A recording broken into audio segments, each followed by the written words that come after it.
एकदम चटपटी अशी चिंचची चटणी घरी कशी करायची आणि ती चिंचची चटणी 6 महिने स्टोर कशी करायची ते बघणार आहोत। आणि या चिंचच्या चटणीचा लॉंग व्हिडिओ मी माझ्या चॅनलवर अपलोड केलेला आहे, तुम्ही टायटलला टच करून व्हिडिओ पूर्ण बघा।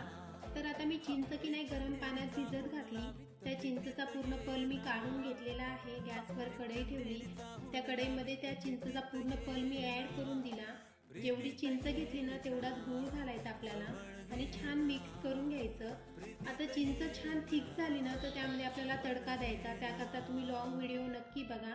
आता छान मिक्स करून घ्यायचं, त्यामध्ये नॉर्मल मीठ, काळं मीठ, परत जिऱ्याचं पावडर ॲड करायचं, परत छान मिक्स करायचं आणि छान प्रकारे उकळू द्यायचं। आता छान 2-3 तास थंड झाली ना एका काचेच्या बरणीमध्ये भरून ठेवायचं।